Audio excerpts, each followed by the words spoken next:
Hello iron friends, मैं मौलाना सिवलरी coaching में आपका फिर से स्वागत करता हूं और आज अपन पढ़ने वाले हैं प्रश्नमाला 1.3। इससे पहले प्रश्नमाला 1.2 अपन ने कंप्लीट कर ली है। आज अपन पढ़ने वाले हैं 1.3 प्रश्नमाला के उदाहरण। तो 1.3 प्रश्नमाला में उदाहरण में क्या करना है अपन को वो सभी जानने वाले हैं, तो वीडियो के लास्ट तक जरूर बने रहना।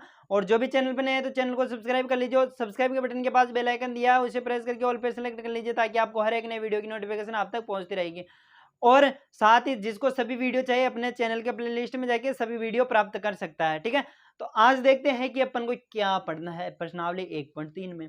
तो 1.3 में एक नवा उदाहरण है, उसको देखना है। तो इसमें दर्शाना है कि √3 एक अपरिमेय संख्या है। तो अपरिमेय होने की और प्रमेय होने की आपको पहले तो परिभाषा याद होनी चाहिए कि अपरिमेय क्या होती है, परिमेय संख्याएं क्या होती है। तो अपरिमेय बोले तो ऐसी संख्याएं जो p बटे q के रूप में नहीं लिखी जा सकती, यानी कि उनमें कुछ ना कुछ कॉमन आता है। जैसे मैं बोलूं, जैसे 2/4 है, 2/4 2 से कैंसिल हो रहा है, तो ये एक अपरिमेय संख्या है। तो जो ऐसे कैंसिल हो जाती है किसी भी संख्या से वो अपरिमेय संख्या होती है।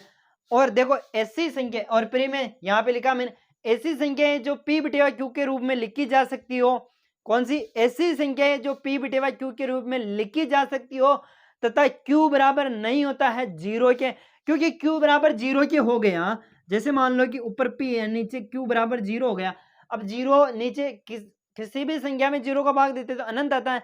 अनंत बोले या अपरिभाषित बोले या असीमित बोले एक ही बात है। ठीक है, तो इसका कोई मान फिक्स नहीं है, इसलिए q बराबर 0 नहीं होता है। तथा p और q क्या है, सहभाज्य। सहभाज्य होने का मतलब है कि इनमें कुछ भी कॉमन नहीं आना चाहिए। तो देखो जैसे मैंने लिखा 1/2, 1/2 में क्या कॉमन आ रहा है, एक के अलावा कुछ भी कॉमन नहीं आ रहा। तो इस प्रकार कुछ भी कॉमन नहीं आना चाहिए। तो अब लेते हैं इसका ये जो उदाहरण दिया है इसको अपन करने वाले हैं।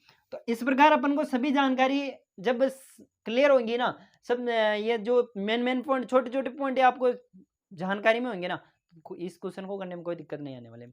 तो अब देखते हैं इसको। √3 एक अपरिमेय संख्या, तो इसको अपरिमेय दर्शाने के लिए क्या करेंगे, इसको पहले अपन परिमेय मानेंगे। किसको, √3 को पहले परिमेय मान लेते हैं।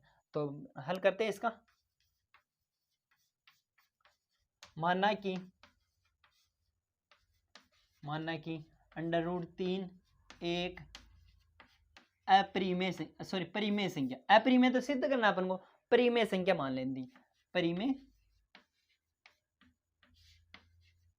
संख्या हाँ।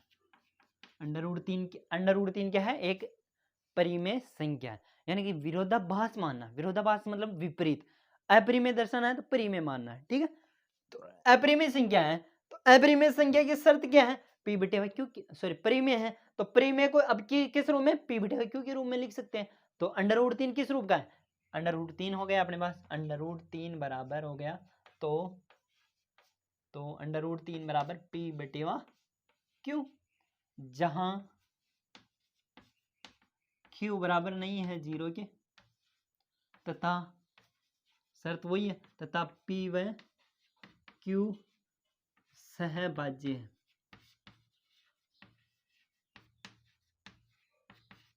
मुझे पता है कि इन्हीं क्वेश्चनों में बहुत दिक्कत रहती है, इसलिए इसको बहुत आसानी मतलब लास्ट तक देखना और सभी को समझना, ताकि आपको बिल्कुल समझ में बाद में करने की कोई जरूरत नहीं पड़ेगी।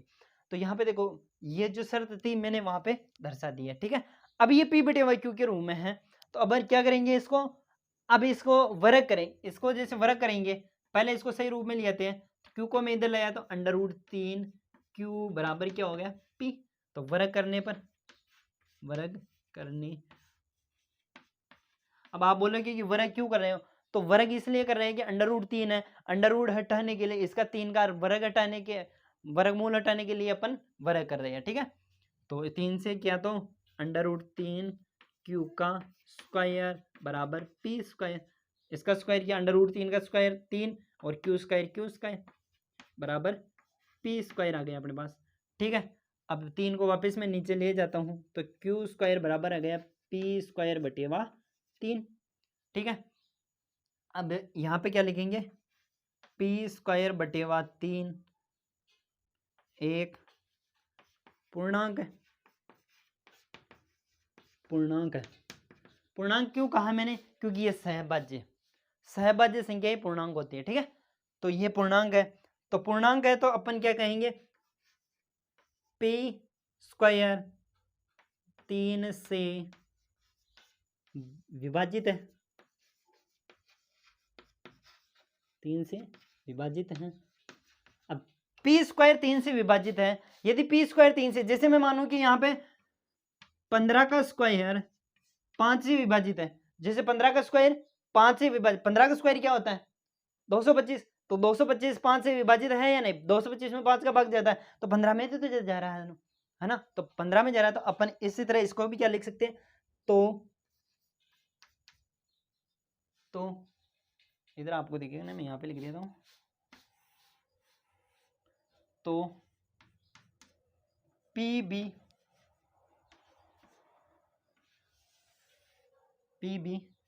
3 से विभाजित है, पी बी क्या है 3 से विभाजित है, ठीक है।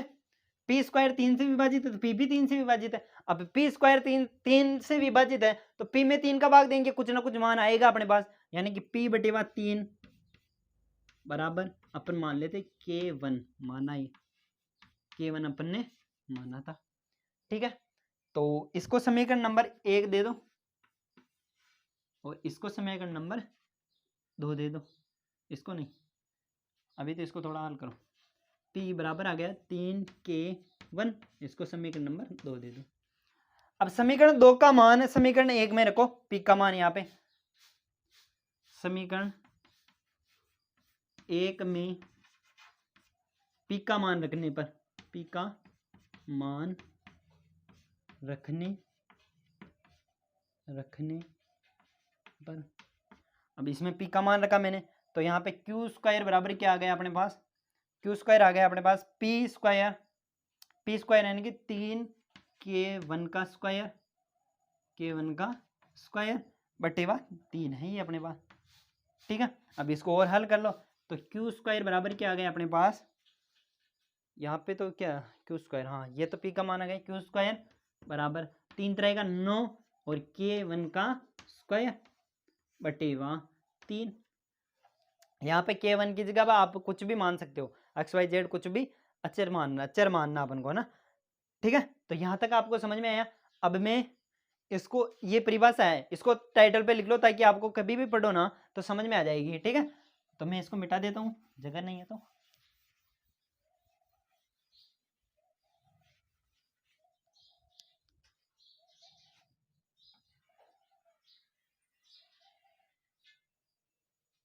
तो मैं यहाँ पे लिख रहा हूँ इसको, देखो ये 3 से कैंसिल हो रहा है, 3 एकम 3, 3 तरह का 9, यानी कि Q स्क्वायर बराबर क्या आ गया अपने पास, Q स्क्वायर बराबर आ गया 3 K1 का स्क्वायर, है ना। तो इसमें क्या करेंगे, वापस 3 को इधर लाओ नीचे, तो Q स्क्वायर बटेवा 3 बराबर क्या हो गया K1 का स्क्वायर। वापस वही शर्त लिखनी है अपन को, कौन सी, वो जो पहले लिखी है, Q स्क्वायर बटेवा 3 एक पूर्णांक है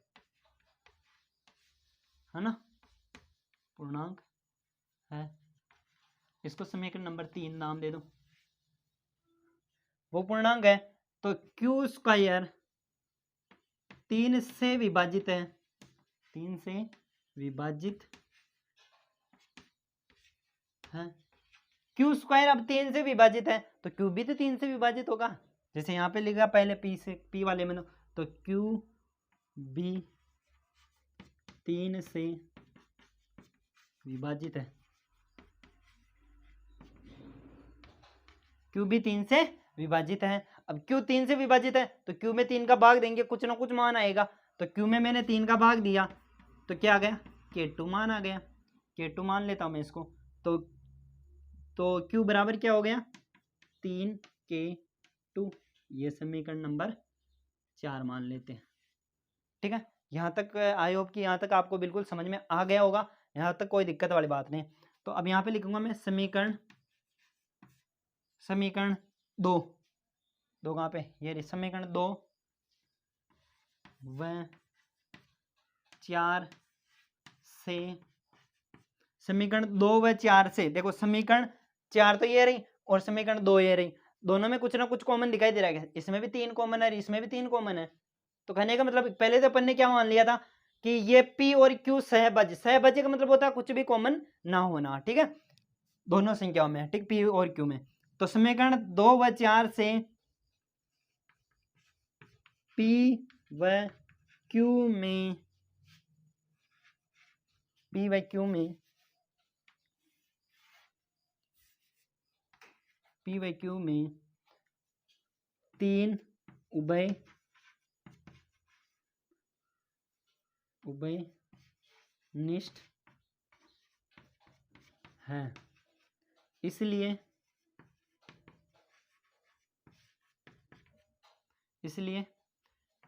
P व Q क्या नहीं है, सहभाज्य नहीं है, P व Q सहभाज्य नहीं है, सहभाज्य नहीं है, नहीं है। अब P व Q सहभाज्य नहीं है तो प्री में कहां से होगी, तो अपन क्या कह सकते हैं, तो अतः √3 एक अपरिमेय संख्या, कौन सी, अपरिमेय संख्या,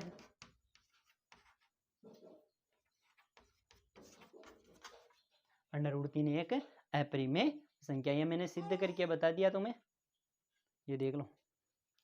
क्या मानना है, एक बार वापस समझ लो, कुछ भी नहीं करना है इसमें, थोड़ी सी अपन को विभाजन एल्गोरिथम, सॉरी वो अपने जो ये परिभाषा याद होनी चाहिए, किसकी, परिमेय अपरिमेय दर्शाने की, परिमेय अपरिमेय दर्शाने की परिभाषा याद होनी चाहिए अपन को। परिमेय संख्या किसे कहते हैं, ऐसी संख्या है जो P/Q के रूप में लिखी जा सकती है तथा P व Q सहभाज्य होते हैं, Q बराबर 0 नहीं होता है, ये चीज अपन को ध्यान में रखनी है, और बाद में ये से सेम टू सेम उतारना है, बस यहाँ से उतारना स्टार्ट करना है इसको, और फिर इस पार्ट को उतारना, फिर इसको उतारना। अब देखेंगे इसका √5 का, तो √5 भी देखो इसमें मैं दर्शा देता हूं तुम्हारे सामने एक बार, जहां जहां अब देखो √5 में करना कुछ भी नहीं है, यदि ये समझ में आ गया ना तो कुछ भी नहीं करना, केवल जहां जहां 3 दिख रहा वहां 5 कर दो, बस छुट्टी, कैंसिल, बात, काम बिल्कुल बहुत आसान है ये, ठीक है। तो अब देखते हैं इसका पांचवा, वो अपने √5 का देखते हैं। √5 का क्या है, एक बार मैं यहाँ से 3 को हटा देता हूँ, जहाँ जहाँ 3 है ना उसको हटा देता हूँ, तो जहाँ जहाँ 3 था वहां पर मैंने हटा दिया।